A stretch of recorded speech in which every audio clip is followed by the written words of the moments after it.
Last name. Wait till some people get on here. If I do this. Oh, this is gonna be, I think, my longest Facebook Live. I won't say ever. But yeah. The stupid Bob Proctor thing to get on. What's up, Rob Princess? Geraldine, fellow Leo. Oh my god. Best person ever. Yeah. So, shit, Kelly's in the building. What's going on, Lewis? What's going on, everyone? Hope everyone's having a good evening. You know, Bill watching. Oh shoot. Hope everyone's having a good evening. You know, it's around the holidays all the time, and I felt like, I think I finally found, I guess, I won't say my calling, sounds cliche, but this is a perfect thing to talk about because so many people, myself included, have dealt with this, growing up as a kid, and, you know, this is the perfect time to bring it up because we're on the holidays. The holidays, I did this in my last video, the holidays should be a time of, well, not should. The holidays, you know, it should be, the holidays should be a time where out of these 3 months of the year, you don't have so many people going, you some people who get stressed out. They start hating Thanksgiving, Christmas, all this stuff. And what happens is, and this is true, you can look this up, around this time of year, actually, in the last 3 months of the year, you have more people going to jail. Drunk driving happens more often. And why does it happen? It's because of the fact that we got to deal with family that we don't like, that we are tired of. And there's still a lot of emotional hurt that we have on the inside that we had from years ago growing up. You tend to do things that are stupid, dumb, reckless, do whatever. Self-medicate. So this is why you have people around this time who start smoking weed before dinner, before Thanksgiving dinner, getting drunk Christmas Day, because they have to self-medicate because they don't know any other way to better deal with their brothers or sisters, moms, dads, whatever, that they can't stand because they got beef with family. Now, this is going to circle with parents, but it relates to, you know, if you got beef with siblings, cousins, whatever. I'll say this to you, and this is going to be a long Facebook Live, so I warn you on that, okay? I got some stories. There's nothing like the pain you have that comes from the rejection, the hurt, the anger, the frustration that you have with your own parent or parents, your creators, because you can't get away from it. You cannot run away from it. Now, when you do break up with someone, yeah, you can get away. You can heal from that pain, and you don't have to deal with them. However, when it comes to your parents, you can go to another state, you can go down the street, you can move out the house, you can be halfway around the damn world. But here's the truth, and here's the thing. Everywhere you go, there you are. If you have not dealt with the pain, emotional bullshit you have with one parent, all things one, with one parent or both, it's going to follow you forever, and it is. If you're watching this, if you can relate to this, and if you're watching this, it will affect you in your relationships you get with whomever you date, you marry. If you have a child, it'll affect you with that child, because then they have a grandparent that's jacked up, and if you're mad at them and a child gets involved, it makes it more confusing. It's crazy, but it affects you, and this is something I can relate to so, because I've been through it. My mother is still in her ways, but it's okay. It's Monica. Hey, baby. So this actually starts before I was born, because if you look into, you know, if you have issues with one parent, and if you look into their life, it starts before you. It's this fucked up cycle that comes up into now where you're at. And if you're a person who has issues with both parents or one, you have the choice, the option, you know, to actually end the cycle now. And my whole story with my mom starts before I was born. My own father had his own issues with his mother, my actual maternal grandmother, who I never got to meet. She died dude, years ago. She had multiple sclerosis. And I remember my dad told me this more than once. My dad remembers as a kid, his mom, my grandmother, was literally sick in the mind. She would lie about him. She'd lie about him doing stuff he didn't do, and then my grandfather would beat him, because he thought that he had done something wrong. There's a lot of fucked up things in the household that my dad has been telling me now, and I'm like, wow, like this is ridiculous. I mean, the last time I saw my father, my dad was like, yo, if Child Protective Services was around back then, they would have come and taken us out the house. My grandmother, his mom, was sick and actually attempted to stab him. I'm not kidding. Attempted to stab him with a paring knife when he was like 5 or 6, something like that. And I remember my dad telling me that he had to hide on her bunk bed where she couldn't reach him. And then she also attempted to beat him with a cane, but again couldn't reach him because he decided to go hide underneath some bunk beds. So when you have that as a young child with the woman who brought you in this world, the woman who's supposed to be your first love in your life, and all this other crap that now I've had my mom, it's I don't believe it. It'll mess with you. So the thing about my father, what he told me was that those issues that he had with his mom growing up, those issues, he did the same thing I did. It was crazy. He neutralized it, and it didn't come about till he was in his early 30s.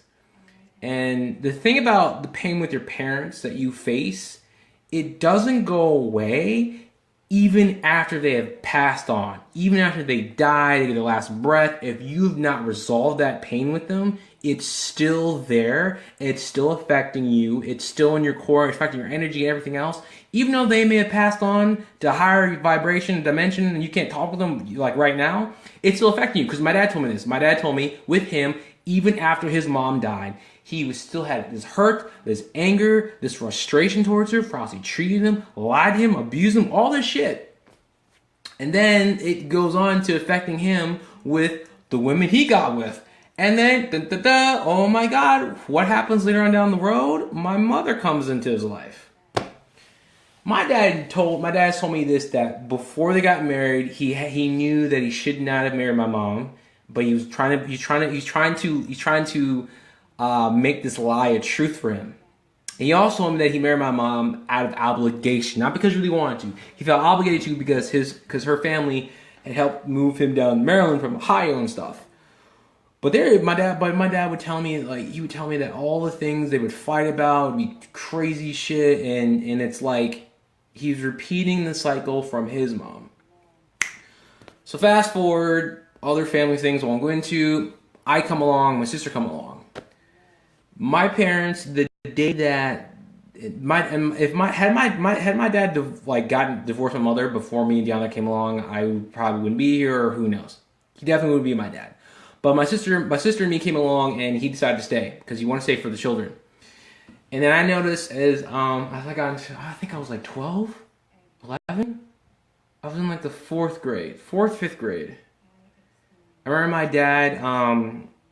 When I was that young, I remember him coming home a lot later, like late at night, like 8:30, 9 o'clock. Well, I thought he was getting off of work at 8:30, 9 o'clock. I knew my dad was the teacher. So I was like, why is he like getting home so late? What the hell's going on? And I remember my parents having arguments. I remember me and my sister would hear them argue. They would argue, they would yell at each other, all this stuff. And I remember thinking to myself, like, oh my God, I hope they don't get divorced. Like, I was afraid of it. The messed up thing for me was that, like, I thought when your parents got divorced, that it was something that it was embarrassing, it was dumb, it wasn't worth crying about. If they die, different story. But for them to divorce, it's like, oh, you don't cry about it, it's embarrassing, it's dumb. Like, it is what it is. Notice here, I'm about to do the same pattern that my dad did with his mom, I can do with my mom. There's a repeating pattern. It's cyclical, man. There are patterns in families that happen that, unless you're aware of it, will continue to haunt you even when you go and create your own family. It'll fuck you up. You gotta do the work now in between relationships while you're with while you're in one, to clear the energy, to heal, so that you cannot repeat the same shit. You gotta I don't want to say correct your subconscious, but you gotta go within and deal with that pain. A lot of people don't do that. A lot of people are like, oh, I grew up with fucking parents, and they put it in this chest in the corner, and they think that they dealt with it, and it's still there in the corner with pain that just gets worse and worse and worse and worse and worse and worse and worse and worse. What's up, Bianca? Oh my god, my coach is watching it. So if you don't do the pain of your parents, it gets worse. It does. So anyway, so I remember the day exactly. This was again, I think I was 11 or whatever. I think it was in the 5th grade. Yeah, 5th grade. I was in the 5th grade, and I remember the day that my parents told me and my sister that they were separating and getting divorced. It was I remember this so clearly. It's like ridiculous. It was, I think, the month of May, because I was outside riding my bike wearing shorts. It was very bright. Yeah, I'm back on fire. And thanks. And I remember it was a very sunny day. It was springtime. It was warm. And I was, what's up, Joseph? Everyone's watching me. I was riding my bike. I remember coming into the house, and I wish I was there in person so you could see this. I remember coming to the house in the living room, and to my left, my mom was sitting on this long couch with her arms crossed like this. She was sitting there with her arm crossed, not looking at me, not looking at my dad. She was looking straight ahead. And it's true, man. This is a chance to like get rid of your family bullshit that happened. So anyway, so I remember my mom sitting there, just her arms crossed. She seemed very tense, and she was just not looking. My dad was sitting in front, was sitting straight towards me, and he was sitting on the sofa. And I remember how my sister got there, but my sister sat next to him, and then I sat next to my mom. And in that moment in time, my dad and my mom were speaking, and I forget which one. I remember my dad saying, your mother and I are separating. We're getting divorced. We're not going to be together, blah, blah, blah. And keep this in mind, when you have more than one child, they deal with things very different based on what it reads. So my sister did the best thing ever that she could do at that moment in time. Our parents announced they're getting divorced, all this stuff. My sister, she's younger than me, dealt with it right away. She starts crying. She started to deal with it and cry. And I remember my dad started crying too. It was like a weird, uncomfortable moment in our household. He starts crying, and I'm like, and I think we'd agree that when you're that young, you kind of get a little uncomfortable when your parents start crying, because you're like, whoa, like that's just like weird to you because we're not taught that. So he starts crying. I remember him grabbing my sister, and they're crying, and I did the exact opposite, the worst thing you could do. Okay, I sat there real quiet and was like, okay. My parents were like, holy shit. He's not saying anything. He's not doing anything. He just said, okay, which is the worst thing, that anyone did. Yeah, like, the psychologists say that, like, if the child starts dealing with right then and there, that's a good thing. I didn't. I was like, okay. I had this shock. I felt embarrassed. I felt shocked. I felt like, what the hell's going on emotionally? And I just neutralized it. I tried to not deal with it. I was like, okay, my parents are getting divorced. It's fine. I still wasn't cool with it, and I thought, oh, maybe it'll be like my best friend Chris, and I'll be like him, and it's fine. I was like, my life's gonna go on and be the same. My parents flipped out. They were concerned, and for years I didn't deal with it. I just was like, shh. So what happened after that was, yo, everyone, thanks for tuning in. After that, growing up, my parents, like, usually what can happen when kids find out the parents are splitting up, they start not performing well in school. They start having different behaviors because they don't know how to properly deal with emotions. So you start acting out. I didn't do that. I still went to school. I still did well in school. Did my homework, all this stuff. Nothing crazy, anything. And I would go to these counseling sessions, and I'd be like, I don't need to be here. I understand what's going on. My dad thought I was in denial, and I wasn't. I was like, what are you talking about? I'm fine. I don't want to be on this stuff, whatever. Like, I'm cool with it. Like, my mind, I was like, you know what? I'm just going to Long as for me, where I was at that time, I guess the best way I could deal with it at the time was as long as I can play my Super Nintendo, eat donuts, have sleepovers, do whatever. I really don't care. I'm fine.